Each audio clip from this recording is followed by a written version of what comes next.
Hello friends, আসসালামু আলাইকুম। আশা করি সবাই ভালো আছো। এখন আজকে আমি আপনাদের মধ্যে দেখাবো কীভাবে এখানে বেশি রেটিং হয়ে যাওয়া প্লেয়ার কম রেটিংয়ে তোমার কাছে থাকলে কীভাবে 86 রেটিংয়ের প্লেয়ার হয়ে গেলে বা 83 বেড়ে গেলে রেটিং বেড়ে গেলে কীভাবে সেই প্লেয়ারগুলো নেবে। তো সর্বপ্রথম চলে আসবে এখানে, এসে ম্যানেজ ফাইল।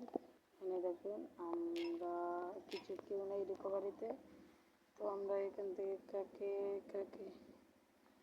লিস্টার ম্যাক লিস্টারকে আমরা এখান থেকে সেল করে দিলাম। এই দেখছেন, ম্যাক লিস্টার নেই, রিকভারি চলে গেছেন। এই ম্যাক লিস্টার দেখছেন, এখন কিন্তু এটা এখানে যততে আছে দিয়ে এখান দিয়ে নিতে পারবেন এই ম্যাক লিস্টারকে। এই দেখুন